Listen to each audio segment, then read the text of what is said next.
kita akan selama-lamanya bersama-sama dengan Tuhan. 1 Tesalonika 4 ayat 16 dan 17. Di sini dikatakan Yesus akan datang kedua kali untuk membawa orang-orang suci ke surga. Tetapi kedatangan Yesus dalam Matius 25 ayat 31 yang tadi ini nggak nyambung temanya. Siapakah penguasa langit dan bumi? Domba-domba. Apa langit dan bumi diciptakan? Malah Yesus datang ke bumi. Ini gimana nggak nyambung di bumi? Maka timbul pertanyaan, apa yang dibahas apa? Lalu kapan berdiri kerajaan bagi umat Tuhan? Untuk mengetahui di manakah tempat kerajaan itu berdiri, kita dapat saksikan melalui pemberitahuan Tuhan temanya baca tuh. Itu temanya baca. Dikatakan Kejadian 12 ayat 1 sampai 4. Siapakah? Berfirmanlah Tuhan kepada Abraham, pergilah dari negerimu dan dari sanak saudaramu dan dari rumah bapakmu ini ke negeri yang akan kutunjukkan kepadamu. Aku akan membuat engkau menjadi bangsa yang besar dan memberkati engkau serta membuat namamu masyhur, dan engkau akan menjadi berkat. Aku akan memberkati engkau, orang yang memberkati engkau, dan mengutuk orang yang mengutuk engkau, dan olehmu semua kaum di bumi akan mendapat berkat. Lalu pergilah Abraham seperti yang difirmankan Tuhan kepadanya, dan Lot pun ikut bersama-sama dengan dia. Abraham berumur 75 tahun ketika ia berangkat dari Haran. Kejadian 12 ayat 1 sampai 4. Setelah Lot berpisah daripada Abraham, berfirmanlah Tuhan kepada Abraham, pandanglah sekelilingmu dan lihatlah dari tempat engkau berdiri itu ke timur dan ke barat, utara dan selatan, sebab seluruh negeri yang kau lihat itu akan kuberikan kepadamu dan kepada keturunanmu untuk selama-lamanya. Dan aku akan menjadikan keturunanmu seperti debu tanah banyaknya, sehingga jika seandainya ada yang dapat menghitung debu tanah, keturunanmu pun akan dapat dihitung juga. Kejadian 13 ayat 14 sampai 16. Tanah perjanjian adalah tanah perjanjian dimaksud adalah tanah Kanaan yang sekarang menjadi tanah Palestina. Inilah yang diwariskan kepada Abraham, Ishak dan Yakub dan keturunannya sampai selama-lamanya. Kemudian Tuhan berfirman lagi kepada Abraham dan mengatakan, firman Tuhan kepada Abraham, ketahuilah dengan sesungguhnya bahwa keturunanmu akan menjadi orang asing dalam satu negeri yang bukan kepunyaan mereka, kasih permen aja dan membawa mereka akan diperbudak dan dianiaya 400 tahun lamanya. Tetapi bangsa yang akan memperbudak mereka akan dihukum, dan sesudah itu mereka akan keluar dan membawa harta amat banyak. Keluaran 15 ayat 13 sampai 14. Tentu saja Abraham sangat kaget, terkejut dan sangat sedih kalau keturunan Abraham akan diperbudak dan dianiaya oleh bangsa lain 400 tahun lamanya. Mungkin karena sudah memahami akan hal ini, maka Yakub pun menolak untuk pergi ke Mesir. Tetapi Yakub pun harus menyerah untuk pergi ke Mesir karena dipaksa oleh bala kelaparan. Setelah waktunya tiba, Bani Israel harus keluar dari Mesir. Maka Tuhan memanggil Musa membawa Bani Israel pulang ke tanah perjanjian, ke tanah Kanaan, Palestina. Karena setiap kesalahan, maka Musa tidak bisa sampai ke tanah Kanaan, tanah perjanjian. Maka Musa memberi amaran kepada Bani Israel. Ini Ulangan ya, 31 ayat 1 sampai 5 dikatakan, masalah dia bahas piknik ke Kanaan piknik. maka apabila segala hal ini berlaku atasmu, yakni berkat dan kutuk yang telah ku perhadapkan kepadamu itu, dan engkau menjadi sadar dalam hatimu di tengah-tengah segala bangsa kemana Tuhan Allahmu menghadap engkau, dan apabila engkau berbalik kepada Tuhan Allahmu dan mendengarkan suaranya sesuai dengan segala yang kuperintahkan kepadamu pada hari ini, baik engkau maupun anakmu dengan segenap hatimu dan segenap jiwamu, maka Tuhan Allah akan memulihkan keadaanmu dan akan menyayangi engkau. Ia akan mengumpulkan engkau kembali. Pak Nenggolan, masih banyak? Habis. Udah? Mau ditegur sebagai karya dulu. Iya. Oh, masih pengen. Kesimpulan. Kasihan. Iya. Nanti Sudah aja, Pak. Nanti kesimpulan. Oke. Sudah aja sekarang, Pak. Nanti iya. ada waktu lagi. Oke. Kesimpulannya tadi sedikit. Oke, nggak usah kesimpulannya nanti aja. Kasihan Nanti Pak. kesimpulan. Iya. Oke. Baik, kita terima kasih Pak Nenggolan. Kembali ke Bapak Dr. Kiai Haji Teten Romli Komarudin MA. Oke, silakan Pak.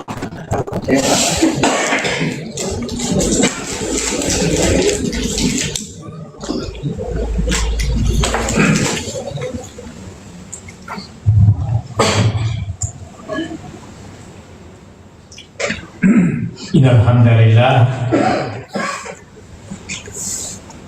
alhamdulillahi ahad, lam yalid wa lam yulad, Allahus samad, lam yalid wa lam yulad, wa lam yakul lahu kufuwan ahad. Asyhadu an la ilaha illallah wa asyhadu anna Muhammadan abduhu wa rasuluh. La nabiyya wala rasulah ba'da. Allahu akbar, Allahu akbar, Allahu akbar. Yang sama-sama kita hormati para pimpinan dan panitia penyelenggara dialog lintas iman. Yang duduk ya Hasan.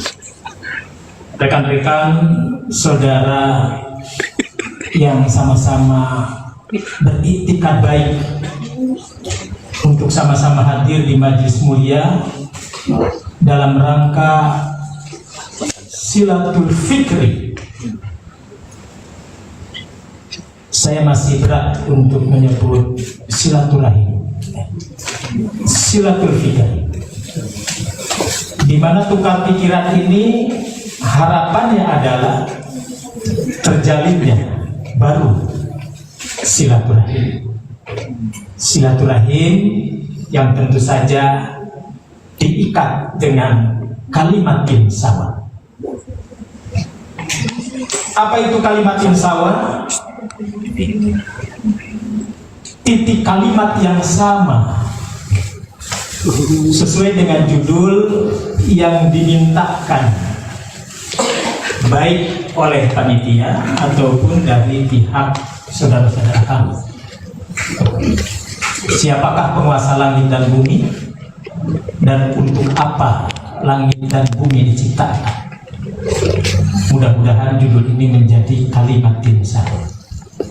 A'udzubillahi minasyaitonirrajim. Qul ya ahlal kitab ta'alau ila kalimatin sawa bainana wa bainakum. Kalau benar memahami konsep langit, konsep bumi, konsep alam sesuai dengan Taurat dan Injil, Taurat yang diajarkan Musa alaihissalam, Isa alaihissalam, maka tidak ada alasan bagi kita untuk tidak mengagungkan Allah dan mentauhidkannya.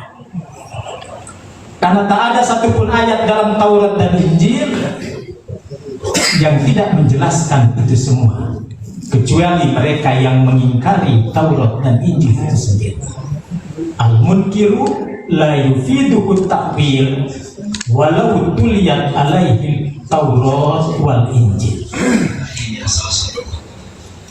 Ada ungkapan yang menarik, al-munkiru la yufiduhu ta'wil. Orang yang mengingkari kebenaran, walaupun berpanjang kalam, berpanjang lebar dijelaskan, la yufiduhu ta'wil, maka itu tidak menjadi faedah. Walau tuliyat alaihi at-Taurat wal Injil, sekalipun Taurat dan Injil dibaca. Kembali kepada tema besar kita, siapakah penguasa langit dan bumi? Jelas jawabannya Ini bukan dewa langit, juga dari bukan dewa bumi. BMC. Apalagi Avatar, sang dewa api Mualaf ataupun Center dewa api. BMC. Saya yakin semua BMC seperti Bandung. itu. Yang kedua, langit dan bumi diciptakan untuk dijadikan modal dasar bagi penduduk alam semesta dengan merenungkan segenap alam raya Bagi sebagai teman-teman yang tanda-tanda kekuasaan Allah. pesantren, boleh nanti sama API, sama BMC. Banyak sekali bentangan ayat-ayat, narasi-narasi ilahiyah. Dalam ayat-ayat Al-Quran dijelaskan bahwa Ini penciptaan siroi langit tamunan dan apa sih bumi siroi tamunan? merupakan Coba digas teman-teman, digas siroi bawah. tanda-tanda kebesaran Allah. Oleh karena itu, para akademisi muslim dari abad ke abad, dari zaman ke zaman, kornan ba'da korni, bahkan sampai abad ini, mereka terus mencari kenapa semesta alam atau alam semesta disebut alam, dan tidak ada yang menolak satupun di antara kita untuk menyebut bahwa semua makhluk yang diciptakannya itu adalah alam. Mengapa disebut alam? Dalam pandangan linguistik ada yang disebut dengan at-tadahul al-lughawiyat. Di sini ada irisan bahasa di mana alam menurut seorang ulama mufassir muktabar, tentu mufassir muslim, Ini di Masjid Al-Imam Jalaluddin Ciganitri, As-Suyuti, Ciganitri Gunung dalam kitabnya yang terkenal Ad-Durrul Mansur lil Imam As-Suyuti, seorang ulama yang lahir di kota Asyut. Asyut ada di Mesir. Mengapa alam semesta disebut alam? Sumiyal alam bil alam, mustaqun min kalimati al-alama. Ma makna al-alama? Tanda-tanda. Adanya langit, adanya bumi, adanya laut, adanya gunung. Semua yang diciptakannya ini merupakan tanda-tanda. Tanda-tanda apa? Tanda-tanda ada zat yang menciptakannya. Dalam teologi Islam, sebagaimana dirumuskan oleh para akademisi muslim, Syekh Ali Hasan contohnya, beliau menulis satu kitab yang sangat bagus, Masadirul Istidlal alal Masailil Ittifaq, rumusan untuk menetapkan bagaimana menyimpulkan suatu kebenaran. Pertama, benar harus menurut wahyu, artinya jelas ayatnya, jelas hadisnya, bukan karangan, bukan dongeng. bukan reka-reka. Makanya hadis yuftar. Yang kedua, sesuai dengan pandangan akal. Akal yang seperti apa? Al-Hafidz Imam Ibnu Qayyim, salah seorang akademisi muslim, dalam kitab beliau I'lamul Muwaqqi'in, beliau tegaskan lagi dalam kitabnya Ighatsatul Lahfan min Masahid As-Saifah. Beliau jelaskan lagi dalam kitabnya Miftahu Daris Sa'adah, dan banyak lagi puluhan kitab beliau yang menjelaskan hal itu, bahwa pandangan akal manusia yang diterima adalah pandangan akal selamat. Pandangan akal sehat saja tidak cukup kalau tidak selamat. Jadi kalau Mas Rocky Gerung menawarkan madhab akal sehat, Romli Gerung menawarkan Ya mantap. apa kesimpulannya dalam I'lamul Muwaqqi'in? I'lamul Muwaqqi'in, pandangan yang benar, kesimpulan yang benar terlahir dari cara berpikir yang benar.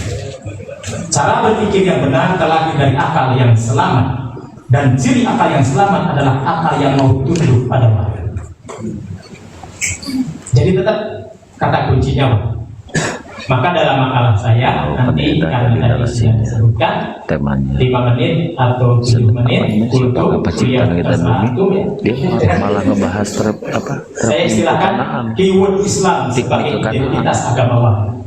Nanti bisa dibaca ya. Sejak kapan? Bukan sejak zaman Nabi Isa saja, bukan sejak zaman Musa alaihissalam saja, tapi sejak Adam diciptakan, sejak Adam diturunkan dari surganya ke muka bumi. Al-Qurtubi At-Tabari membawakan riwayat berapa lama Adam dilahirkan, diturunkan ke muka bumi. 2000 tahun sebelum Adam turun ke muka bumi bersama Hawa, Baitullah sudah ada.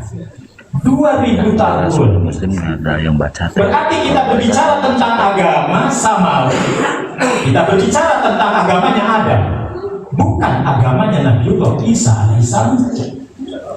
Terlebih dalam perspektif yang berbeda, Kristus dalam berbagai perspektif perdebatan yang ada di dalam.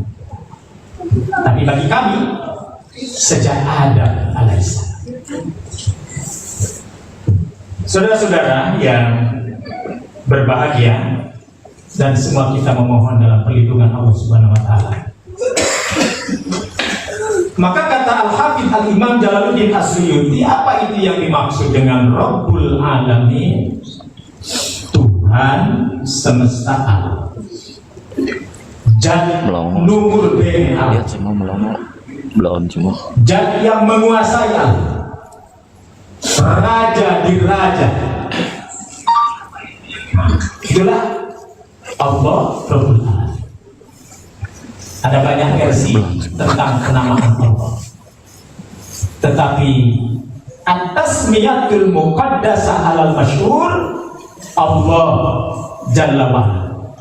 Terlepas dari silang pendapat, banyak nama terkait Allah dengan segala predikatnya, namun atas niatul al-muqaddasah yakni Allah Jalla Jalla Rabbul Alamin. Alhamdulillahirabbil alamin, arrahmanir rahim, maliki yaumiddin, iyyaka na'budu wa iyyaka nasta'in. Ihdinas siratal mustaqim, siratal ladzina an'amta 'alaihim ghairil maghdubi 'alaihim waladdallin. Suratul Fatihah menjadi sokot tafsir yang utama di dalam merekam jejak langkah sanad teologis tentang apa hakikat kebertuhanan yang sebenarnya. Nah, oleh karena itu saudara-saudara, maka penggunaan akal selamat menjadi kata kunci setelah wahyu. Dan akal yang selamat harus seiring dan sejalan dengan wahyu. Ketika akal tidak mau tunduk pada wahyu, maka dijamin akal tersebut tidak akan selamat. Dan yang ketiga, Syekh Ali Hasan menyebutkan bahwa kembali kepada fitrah, mau ngajak si Carlos sesuai dengan yang udah fitrah. ikut lagi, jadi Berbicara fitrah, takutnya berantem. jangankan berbicara tentang konteks agama Islam, saya yakin lintas agama akan meyakini yang dimaksud dengan fitrah itu apa. Walaupun Muslim, para akademisi Muslim merumuskan fitrah yang paling utama dimaknai dengan tauhidullah. Kembali kepada fitrah berarti tidak berseberangan dengan tauhidullah. Satu lagi karena 5 menit ya. Alam artinya tanda. Kenapa disebut tanda? Kenapa semesta disebut tanda? Allah ciptakan langit, langit adalah tanda, bumi adalah tanda, laut adalah tanda, semua yang ada adalah tanda dengan segala isi. Al-Hafidz Ibnu Katsir menyebutkan yusbihu man fis samawati wal ard minal unasi wal jan wal hayawan wan nabat wal jamadat. Jelas? Tidak ada yang kelewatan. Makhluk bernyawa, tidak bernyawa, jamadat, benda padat sekalipun dia punya bias. Kenapa Allah ciptakan? Selain bertasbih, selain taskhir dari Allah, mereka punya kewajiban patuh tunduk kepada Allah. Satu lagi, untuk bangsa jin dan manusia Allah khususkan. Wa ma khalaqtul jinna wal insa illa liya'budun. Tidakkah kami ciptakan bangsa jin dan bangsa manusia melainkan untuk beribadah kepada. Nah, kalaupun kita bicara soal untuk apa langit dan bumi diciptakan, agar penduduk bumi khususnya manusia mengambil pelajaran dari tanda-tanda kekuasaan Allah. Setelah memahami tanda-tanda kekuasaan Allah, maka dia punya kewajiban untuk wudu ta'abdudan lillah, merendahkan diri, menyembah hanya kepada Allah. Tidak menyembah Allah berarti keluar dari kita. Ini menurut para akademisi Muslim yang tertulis dalam bentangan literatur yang sangat baik. Maka saya mengapresiasi apa yang disampaikan oleh Al-Khatib Imam Jalaluddin As-Suyuti tersebut, bahwa alam semesta merupakan tanda-tanda kebesaran Allah, Zat Maha Kuasa, Zat Pencipta yang menciptakan semua yang ada tersebut disebut Rabbul Alamin. Maka sangat connect dengan ayat yang selalu kita baca dalam As-Sab'ul Matsani, 7 ayat yang diulang-ulang surat Al-Fatihah. Alhamdulillahi Rabbil Alamin. Saya pikir itu 5 menit, mudah-mudahan kita bisa lanjutkan nanti dalam ya. Terima kasih. Assalamualaikum warahmatullahi wabarakatuh. Waalaikumsalam warahmatullahi wabarakatuh. Mantap, mantap, mantap. Ayo di tab layar, tab layar. Baik, selanjutnya kepada Pak Ahmad Sinulingo sesuai dengan konteks yang ada di judul atas. Silakan. Baik, terima kasih atas kesempatan yang diberikan kepada saya. Saya akan menjawab dengan praktis, karena kalau saya ambil semua referensinya ini butuh 2 hari 2 malam untuk menjelaskannya, karena saling terkait ke semuanya. Siapakah penguasa langit dan bumi? Jawabnya Bapa. Ini saya ketahui setelah kitab para rasul. Kalau di kitab para nabi dituliskan hanya Tuhan. Tuhan itu siapa? Belum jelas.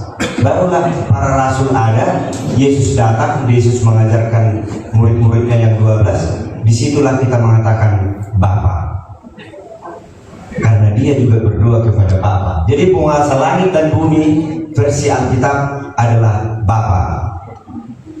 Dan untuk apa langit dan bumi diciptakan? Ini yang aku bilang panjang ceritanya. Ini kalau untuk apa, berarti ke depan sudah tahu masa yang akan datang. Setelah di surga nanti sudah tahu. Kalau bisa dijawab ini, untuk apa langit dan bumi diciptakan? Jawaban singkatnya, supaya tidak terjadi lagi dosa. Nah, pasti bingung kan? Kenapa begitu? Jadi pada saat ini saya sikat, seluruh penduduk surga sudah lengkap, lalu diciptakanlah semesta alam yang lain di luar surga, termasuklah itu yang terakhir bumi kita ini. Lalu iblis yang namanya Lucifer, versi Alkitab dikatakan Lucifer, sebagian mengatakan bintang fajar. Nah, ini yang memberontak di surga sehingga ada muncul dosa. Ketika muncul dosa, dosa itu tertular masuk ke bumi. Setelah bumi masuk ke dalam dosa, maka kita yang sekarang ini makin gelaplah pengetahuan kita terhadap kebenaran, dibuat oleh penyebab dosa tadi. Dia yang membuat kita jadi gelap. Kebutuhan kita sehari-hari akan membuat kita berpikir tentang alam ini, bagaimana mengelola alam ini supaya kehidupan saya berkelangsungan. Padahal sebenarnya kehidupan kita dijamin oleh Tuhan pada dasarnya. Tapi iblis berhasil membuat ketakutan, kekhawatiran pada kita sehingga kita bisa melakukan korupsi, bisa mencuri, bisa segala macam karena kekhawatiran akan kebutuhan dunia. Padahal pada dasarnya Tuhan telah menyediakan kebutuhan kita di zaman Eden sebelum jatuh Adam dan Hawa ke dalam dosa. Jadi Bapa sudah merencanakan kejatuhan iblis ini akan digunakan menjelaskan kepada manusia bahwa kejatuhan ke dalam dosa akan mengakibatkan maut. Ketika manusia jatuh ke dalam dosa, maka Bapa memproklamirkan kepada bumi bahwa saya mengasihi bumi sehingga anakku yang tunggal kukorbankan untuk seisi bumi. Nyatalah kasih itu.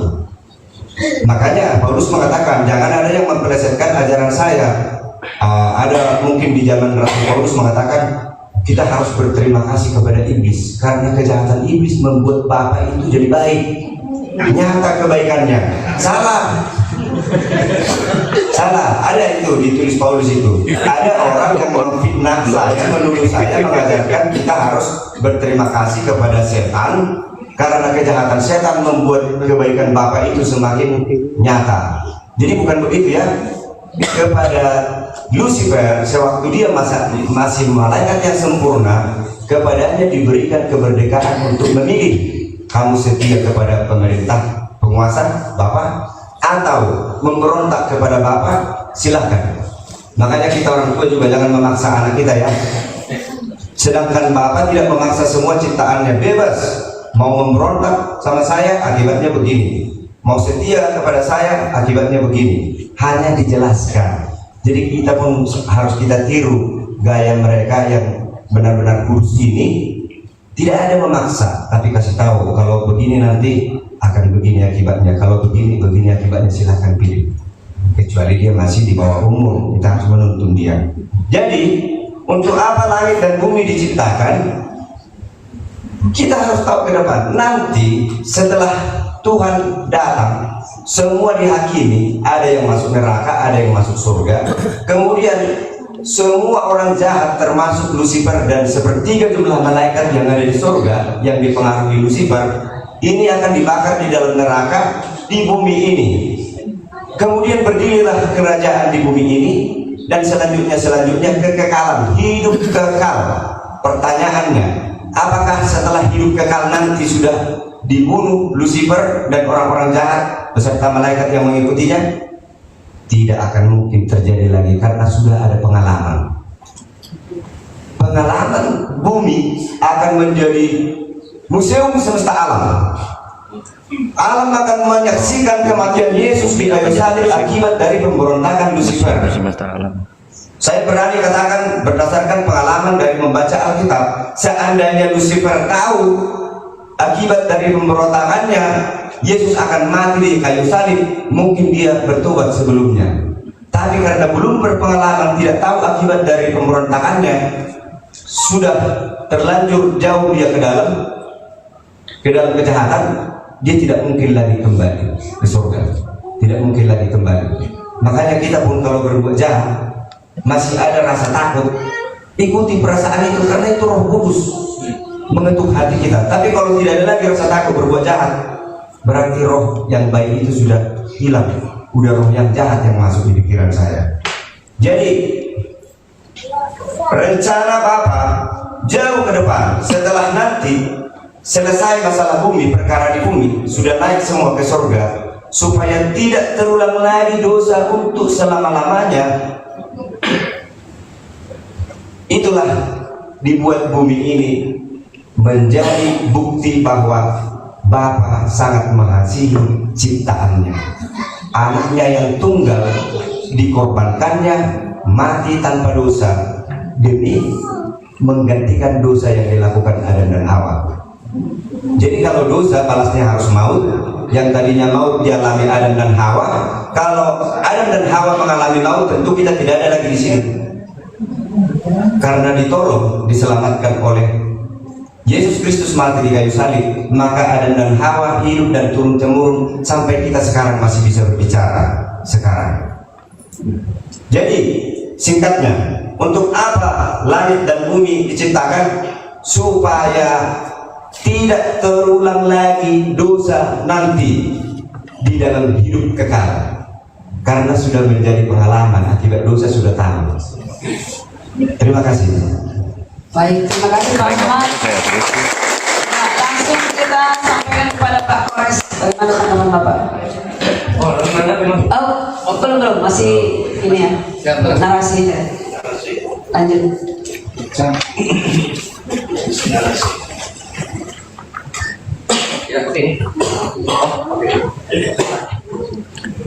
Bang Jobi jagain dulu ya, akan mau ngerokok dulu sebentar, 10 menit ya. Bang Jobi moderator jagain ya. Dari BMC Persis terutama Pak Yamin, bapak-bapak terhormat di depan, ini Pak moderator dan Bu Karyana ya. Ya. Karyana ini mutasi jadi moderator ya. Siap. Kemarin dia ini sepi suara, sekarang jadi moderator. Gak apa-apa, lebih ada suaranya kalau moderator. Dan juga untuk tim Muslim saya Kang Chan dan juga Ustaz Teten, alhamdulillah sudah menemani, terima kasih. Semoga banyak ilmu yang bisa aku dapetin sebagai yang muda yang di sini. Aku kebetulan kelahiran 2005. Dan juga untuk saudara-saudara Kristen di seberang sana ada Pak Dimo Nenggolan, Pak Rahmat. Dia masuk ke mic suaranya. Jasnya baru nih, Pak Rahmat. Dan juga Pak Kriston ya. Ya Pak Kriston ya. Selamat sore, selamat berdiskusi. Semoga dengan diskusi yang diadakan oleh API Jabar dan juga BMC ini bisa memberikan kesan baru kepada umat Indonesia, bangsa Indonesia, bahwa dialog itu bisa dilakukan dua arah tanpa ada keributan sama sekali dan bisa saling bertoleransi dan memberikan pengertian begitu. Mantap. Mari kita masuk ke dalam topik diskusinya, yaitu siapakah penguasa langit dan bumi gitu. Aku di sini sebagai pihak yang Muslim, alhamdulillah masuk dari ruh, nggak pernah khianat, tetap Islam, menjelaskan bahwasanya penguasa di dalam definisinya dulu yang kita harus sepakati adalah keberadaan yang mempunyai hak terhadap keberadaan yang lain, itu penguasa. Jadi kalau tidak ada hak kepada keberadaan yang lain, bukan penguasa namanya konsumer reguler itu. Nah, di dalam Islam sudah diberitahukan oleh Zat yang Maha Tinggi yang Maha Mulia, yaitu Allah sendiri dalam surah Al-An'am ayat 61 sampai 62. Di sini Allah berfirman bahwasanya dialah penguasa yang mutlak atas semua hambanya. Itu yang Allah firmankan. Lalu kemudian di 62-nya, kemudian hamba-hamba Allah ini akan dikembalikan kepada Allah, penguasa mereka yang sebenarnya. Jadi penguasa yang paling hak, yang alhamdulillah Muslim sudah tahu, adalah Tuhan itu sendiri, yaitu Allah Subhanahu wa Ta'ala. Lalu penguasa tentunya adalah pemilik, yang itu bisa disebut Rob di dalam Islam, Rob dari langit, bumi, dan alam semesta. Jadi nggak cuma manusia, tapi langit dan bumi juga itu dikuasai oleh Allah Subhanahu wa Ta'ala. Itu bisa dilihat misalnya di pembukaan surah Al-Fatihah, lalu juga di surah Al-Jasiyah ayat 36, di mana Allah mendiktekan kepada kita dalam firman-Nya, segala puji hanya bagi Allah, Tuhan pemilik langit dan bumi dan seluruh alam semesta. Ini yang Allah firmankan mengenai penguasaannya. Jadi Islam itu udah nggak bingung lagi siapa penguasanya, karena hanya Allah saja, tidak ada yang lain gitu, dan tidak dibingungkan oleh pribadi-pribadi konsepnya. Dan salah satu ciri-ciri penguasa yang hak, yang maha menguasai segalanya, itu bisa kita lihat di firman Allah di surah Al-Ahqaf ayat 33, di mana Allah berfirman bahwa Sang Maha Penguasa ini tidak tidur, begitu kawan-kawan Kristen.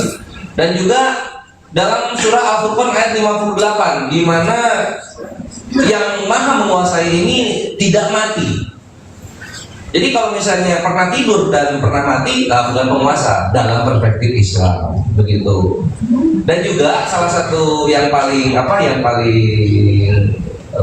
akan aku tekankan di sini adalah firman Allah di surah An-Nisa 176, di mana Allah berfirman bahwa Allah maha mengetahui segala sesuatu. Dan At-Taghabun ayat 4, di mana Allah maha mengetahui segala isi hati. Jadi dengan kemaha pengetahuan sifatnya Allah ini, maka yang namanya Tuhan itu tidak boleh menyesal. Tidak boleh menyesal, karena kalau menyesal artinya dia tidak tahu akan ada yang menyakiti perasaannya di masa depan, begitu. Maka dari itu kita tidak pernah menemukan narasi Tuhan kita Allah Subhanahu Wa Taala menyesal. Nah, nanti kita akan lebih bahas lebih jauh di sini. Oke, aku akan mendalami sedikit karena ini juga akan langsung mantip ya. Tadi dari Pak Dimo Nainggolan dikatakan bahwa Yesus turun ke bumi mengumpulkan domba dan kambing. Begitu ya, Pak Dimo? Ya. Lalu kenapa belum kekumpul ini domba dan kambing, Yesusnya udah naik ke langit? Kan bumi kan nggak cuma Yerusalem kan, ada Mesir, ada Amerika, Venezuela yang kemarin baru disulit presiden itu. Banyak kan? Itu kenapa tuh? Kok belum kekumpul kok udah naik duluan gitu. Lalu ini untuk Pak Rahmat juga, ketika Bapak adalah penguasa itu ala Bapak ya, Pak Rahmat ya? Bapak. Nah, terus Yesus ini siapanya penguasa? Anaknya Bapak. Anaknya Bapak. Oh begitu. Iya. Kalau ada Bapak tentu ada anak. Ada. Berarti ada ibu dan cucu. Oke. Tidak ada. Ya wes, nanti dijelaskan lebih jauh kan ini masih opening statement. Jadi penguasa punya anak gitu. Nanti mungkin dijelaskan kapan periode anak ini naik gitu. Paling itu aja dari saya pribadi untuk mempersingkat waktu. Aku kembalikan ke moderator. Baik, terima kasih. Langsung saja nanti dijawab langsung sama Pak Rahmat atau Pak Kristen. Terima kasih. A'udzubillahiminasyaitonirrajim. Bismillahirrahmanirrahim. Dulu. Ya. Apa? Kancan langsung. Dan sekaligus. Apa lagi terbaru Al-Quran? Antum Pak. Semangat biasanya Bapak. Walau kana min indillah lawajadu fihi ikhtilafan katsiran. Moderator, pembicara muslim, pembicara tidak Kristiani, Bapak Pendeta, audiens dan pendengar yang sama mati. Waktu kita sedikit memaghrib. Tadi dari pihak muslim sudah memaparkan siapa sebuah penguasa itu Allah. Tapi saya mau cek supaya lebih buat, mohon maaf saya lagi batuk jadi kalau ada kurang kuat. Kalau kurang kencang bukan yang ini yang selalu diskusi dengan saya di debat online. Cuman karena beliau mencari kalau diskusi saya ada offline. Semoga beliau Kancan juga. bisa. Juga saya buat. Sama ya. Jadi saya ajak offline dan beliau punya keberanian dan integritas yang luar biasa sehingga mengajak saudara-saudaranya kepada Jessica. Saya mau tanya kepada Al-Quran. Wahai Al-Quran, apakah Nabi Muhammad penguasa langit dan bumi? Quran menjawab, bukan. Apa kata Quran? Qul, katakanlah Nabi Muhammad, innama ana basyarun mithlukum. Aku hanyalah manusia seperti kalian juga. Sama. Apa yang membedakan Nabi Muhammad dan kita? Yuhi ilai. Aku hanya diberikan wahyu. Tidak ada Nabi Muhammad kuasa di langit dan bumi. Wahai Al-Quran, apakah malaikat itu penguasa langit dan bumi? Bukan. Apa kata Quran? Wa qulna lil malaikati isjudu li Adam. Dan ketika Allah memerintahkan malaikat untuk bersujud kepada Adam, fasajadu, malaikat bersujud Pak. Tak punya kuasa. Iblis pun sama, tidak punya kuasa. Alaihim min sultanin. Dia bukan penguasa di dunia. Quran mengadres Nabi Muhammad bukan iblis, bukan penguasa, malaikat bukan penguasa, iblis bukan penguasa, hanya Allah. Allahu Rabbul Alamin. Allahu Rabbus Samawati wal Ardh. Allah penguasa langit dan bumi. Allahu Rabbul Masyriqi wal Maghrib. Penguasa timur dan barat. Ada. Jadi satu yang bisa disimpulkan dari Quran, penguasaannya satu, yang lainnya tak bisa jadi penguasa. Karena konteksnya di sini versi Al-Quran dan Bible. Kebetulan saya pembelajar Bible, saya mulai luruskan. Kita masuk ke dalam Bible. Boleh Pak ya di sini ya? Tapi kalau kita melihat Bible, Bapak buka di Lukas pasal 4 nomor 6 nomor 7. Tadi Pak Rahmat benar bahwa Yesus mengadres di dalam Bible penguasa itu adalah Bapaknya. Matius pasal 11 nomor 25. Ya Bapak, aku bersyukur padamu ya Bapak, Tuhan langit dan bumi, penguasa langit dan bumi, kata Yesus. Tapi kata Lukas pasal 4, ternyata penguasa segala sesuatu adalah, tahu Pak siapa Pak? Iblis. Boleh. Mana darinya Pak? Lukas 4 nomor 6. Oke. Nomor 7. Matius 11 nomor 25. Dua-duanya benar tuh Pak. Ada jalannya masing-masing. Itulah dia. Ya, benar. Kalau tapi Ada jalannya masing-masing. terima kasih. Itu poin kita apa? Kalau ini datang dari Tuhan, kamu tidak akan menemukan pertentangan. Terima kasih sudah mengkonfirmasi Pak. Oke, karena waktu yang singkat langsung saja Pak Rahmat. Hajar.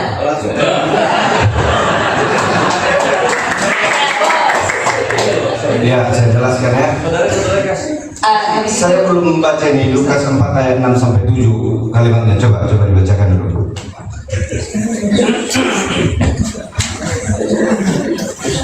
Ditampilkan tadi. Boleh saya lanjutkan, boleh nggak sedikit? Silakan. Saya belum selesai sebetulnya. Ya, silakan. Boleh sedikit Pak? Sambil dulu. Oh ini dulu. Silakan lanjut.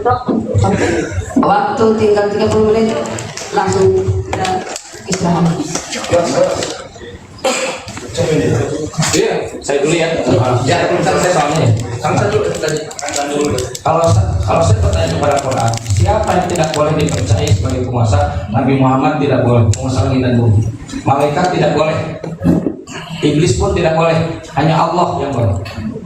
Kalau saya bertanya kepada Bible, siapa yang tidak boleh dipercaya sebagai penguasa? Yesus. Yesus jangan dipercaya sebagai penguasa. Dalilnya di mana? Matius pasal 24. Silakan Pak.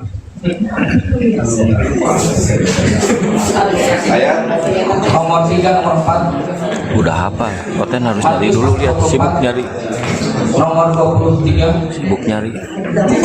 Matius pasal 24. Matius pasal 28. 16, 17, 18, 19. Jadi perbedaan antara Al-Quran dan Bible adalah, kalau Al-Quran menegaskan satu-satunya yang harus dipercaya sebagai penguasa langit dan bumi adalah Allah, yang lainnya nggak boleh. Kalau Bible banyak penguasa dalam Bible. Bapaknya Yesus penguasa, iblis penguasa, tapi ada satu yang tidak boleh dipercaya sebagai penguasa, yaitu Yesus. Yesus tidak boleh dipercaya sebagai penguasa, dan itu dikonfirmasi oleh Yesus. Apa kata Yesus? Aku tidak dapat berbuat apa-apa dari diriku sendiri. Yohanes 5:37. Mantap. Baik, itu saja dulu supaya bisa dijelaskan. Oke, udah bisa ditanggapi? Langsung saya. Ya. Ya, Bos. Pak Kriston ada yang mau disampaikan? Mungkin ada sedikit dulu. Silakan. Berhubungan sebelum dilanjutkan Pak Rahman nanti, saya mau tambahkan sedikit. Siapakah penguasa langit? Itu kita harus berdasar juga ya kan, jangan sampai asal kita jawab tidak ada dasarnya juga gitu. Jadi dari Alkitab juga gitu, dari Kejadian 1 ayat 1 tentu sudah menjelaskan bahwa pada mulanya Allah menciptakan langit dan bumi kan gitu. Jadi yang penguasa langit dan bumi adalah Allah. Nah, tujuannya untuk apa bumi ini diciptakan? Tentu kalau kita baca dalam Yohanes 3:16 adalah tempat Yesus mati. Jadi dunia ini adalah diciptakan untuk tempat Yesus mati. Karena apa? Itulah menunjukkan keadilan. Artinya untuk apa bumi ini diciptakan? Untuk menunjukkan keadilan Allah tersebut gitu. Karena bagaimana kita mengetahui Allah itu adil kalau tidak ada sesuatu yang kita lihat terjadi kesalahan gitu. Artinya ada kesalahan itu, dari kesalahan itu kita bisa melihat siapa yang dikorbankan di situ. Jadi artinya Yesus dikorbankan untuk menebus orang-orang yang berdosa, yaitu melalui Yohanes 3:16, karena begitu besar kasih Allah akan dunia ini sehingga ia, mungkin diskusi lalu juga sudah mengaruniakan. Nah, artinya mengaruniakan adalah yang menerima pengorbanan itu adalah itu merupakan suatu karunia bagi dia, tapi ada yang berkorban gitu loh, dari yang memberi. Jadi artinya di saat saya membayar seseorang memberikan biaya ataupun semacam makan di restoran, contoh saya bayarin, artinya kan bagi dia itu adalah karunia yang menerima itu.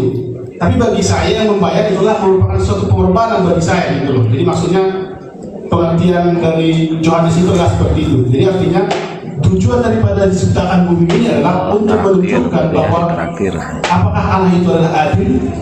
Nah, dijawab dengan Yesus mati di kayu salib. Itulah menunjukkan bahwa keadilan Allah itu adalah mengorbankan anaknya. Nah, tadi yang masalah sebelum para nabi menjawab, yang Matius pasal 24 tadi Pak? Matius pasal 24 ayat 24. Ayat 20, ayat 3, ayat 4, ayat 23. Matius 20. Bapak baca dulu dari nomor 3. Nggak apa, pendetanya nggak apa.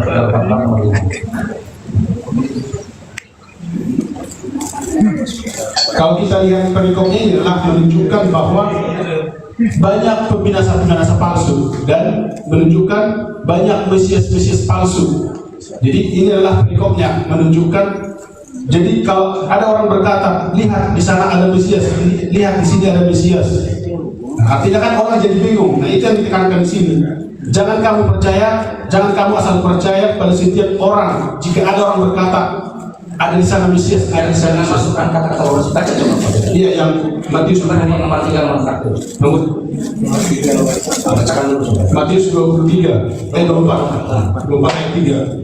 Ketika Yesus duduk di bukit, di atas bukit Zaitun, datanglah murid-muridnya kepadanya untuk bercakap-cakap sendirian dengan dia. Katanya, katakanlah kepada kami, bila manakah itu akan terjadi dan apakah tanda kedatanganmu dan tanda kesudahan dunia? Itu ayat 3-nya. Nah, kita masuk ke ayat 4 sekarang. Jawab Yesus kepada mereka, waspadalah supaya jangan ada orang yang menyesatkan kamu. Sebab banyak orang akan datang dengan memakai namaku. Nah, ini yang menjadi penekanannya. Sebab banyak orang akan datang dengan memakai namaku dan berkata, akulah Mesias, dan mereka akan menyesatkan banyak orang. Kamu akan Sudah cukup jelas. ya. Nah, Apa yang Bapak pahami dari situ? ya.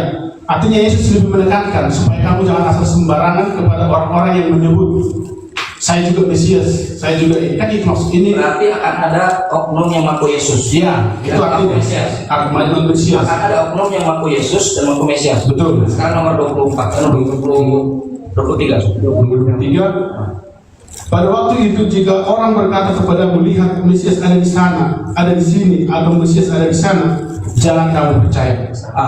Kalau melihat Mesias di sana, Mesias di sini, Yesus di sana di sini, percaya atau jangan percaya? Artinya penjelasannya ialah Percaya atau jangan percaya? jangan percaya kalau kata Yesus. Kalau ada yang melihat Yesus, Maaf, ini kan masih belum tanya jawab ini. Kan masih apa? Santai Kang Chan santai Kang Chan. Mata Mantap, tepuk tangan guys. Ini kan masih narasi kan? Mantap, mantap, mantap. Tadi kan narasinya dulu. Ya, itu 5 menit lagi ya narasinya sekarang.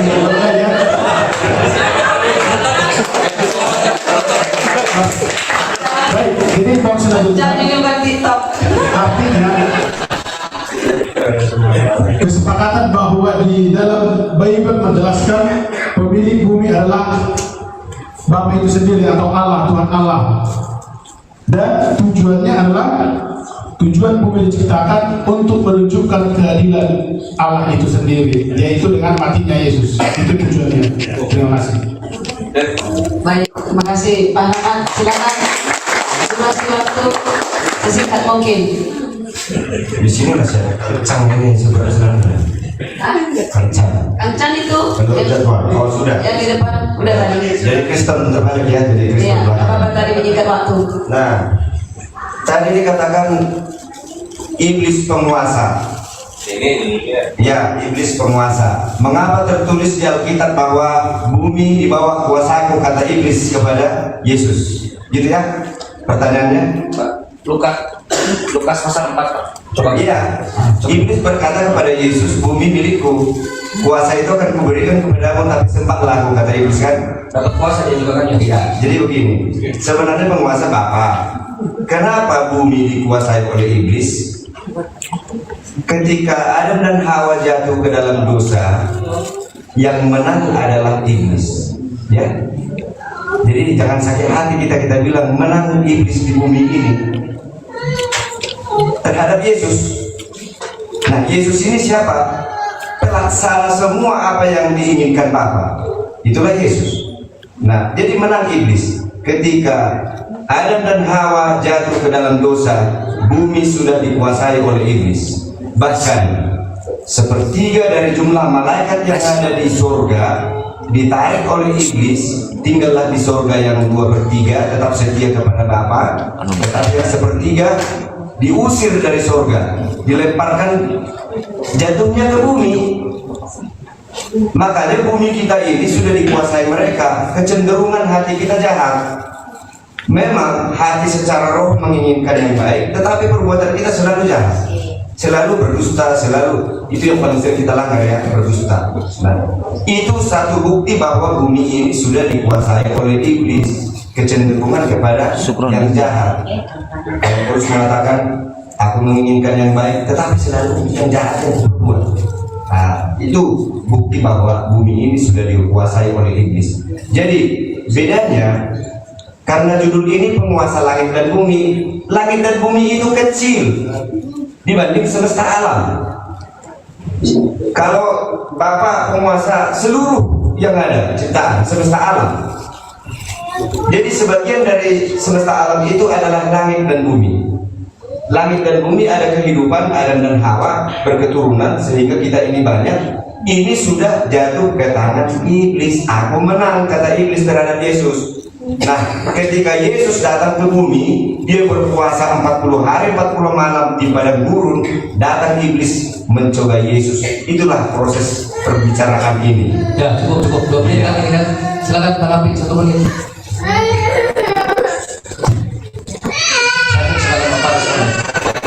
Ketika iblis menguasai bumi, siapa yang bawa anak?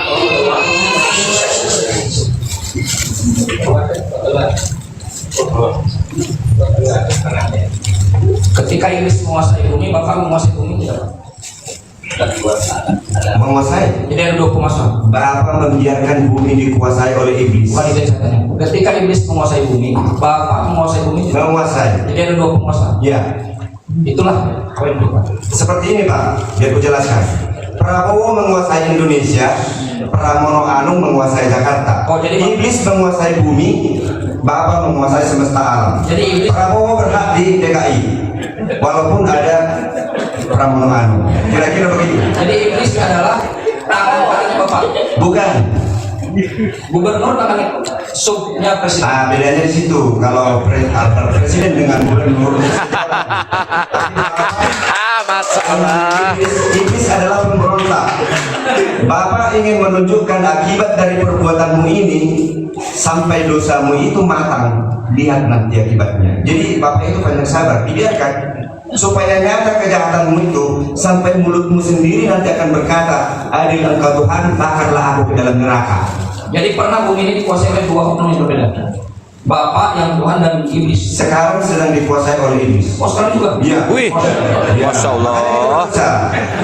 Ya cukup ya. Iya. Sekarang dari pihak riset untuk pertanyaan kepada Kak Muslim. Waktu setengah menit. Oh, saya mau tanya nih. Ya siapa saja. Dan dia yang riset Udah, kameranya capek bolak-balik. Oke, saya dulu yang bertanya. Kalau begitu. Ajar Pak Pendeta. Aku mau dijelaskan. Sebelumnya karena narasi saya begini, saya sudah pernah baca Alkitab, Al-Quran itu sudah bagian, tidak sampai tuntas seluruhnya, sudah punya kesimpulan di dalam hati. Nah, pertanyaanku, bolehkah dari pihak Muslim menjelaskan nama-nama dan peristiwa masing-masing mengapa mereka tertulis nama-namanya, mulai dari zaman Abraham sampai Yesus? Silakan. Bisa diulang di pertanyaan. Bolehkah disebutkan nama-nama dan peristiwa apa yang terjadi secara singkat, mulai dari Adam sampai Yesus? Karena saya bisa, di Alkitab itu rinci, lengkap. Ya, sebelum Mas Chandra dan Mas Kris menjawab, izinkan saya menjawab. Yang pertama, sejak Adam diciptakan, pelajaran pertama yang diberikan Allah sang pencipta langit dan bumi, pencipta makhluk termasuk Adam dan turunannya, adalah menyebutkan nama-nama. Wa 'allama Adam al-asma'a kullaha. Para akademisi Muslim dalam kitab-kitab muktabar, sebut saja kitab yang paling tua, salah satunya Abdullah bin Abbas, yang banyak meriwayatkan terkait dengan soal kejadian. Tidak ada yang luput yang tidak disebutkan oleh Adam dari nama-nama yang dilihatnya. Bagaimana dengan para nabi dan rasul? Al-Quran menjelaskan, ada yang disebutkan, ada juga yang tidak disebutkan. Kami kisahkan para nabi dan rasul, ada yang kami jelaskan dalam ayat itu, ada juga yang tidak kami jelaskan. Nah, ini menjadi prinsip kami. Para ulama kami menunjukkan salah satu kaidah bahwa sesuatu yang tidak dijelaskan secara rinci, maka bukanlah kami yang menjelaskan. Apa yang dijelaskan di dalam kitabullah dan sunnah Nabi, maka itu tauqifi, namanya tauqifi. Sesuatu yang tidak tauqifi, maka hal itu bukan bagian dari hak kami untuk menjelaskan. Seorang teolog terkemuka namanya Syaikhul Islam Ibnu Taimiyah. Beliau menulis kitab 37 jilid kumpulan fatwa-fatwa beliau. Salah satunya terkait dengan kitab tafsir Syaikhul Islam Ibnu Taimiyah. Beliau mengatakan, apa yang dijelaskan oleh Nabi tentang Safinatun Nuh, contohnya tentang kapal Nabi Nuh, kalau Al-Quran hanya menjelaskan tentang bahwa Allah ciptakan Nabi Nuh dan Nuh membuat kapalnya, lalu Nabi Nuh tidak menjelaskan kayu-kayu yang dibuat oleh Nabi Nuh itu terdiri dari kayu apa saja, albasiyah atau kayu mahoni. Kata Imam Taimiyah, tidak ada hak bagi seorang muslim untuk merinci. Artinya apa?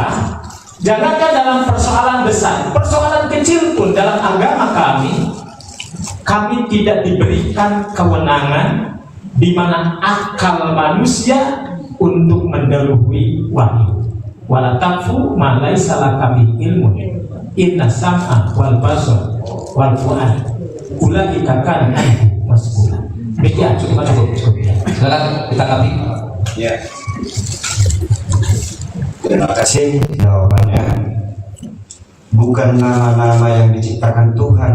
Kalau itu ada dari kitab, ketika diciptakan Tuhan semua hewan itu dipertunjukkan kepada Adam, lalu Adam menyebut nama-nama masing-masing.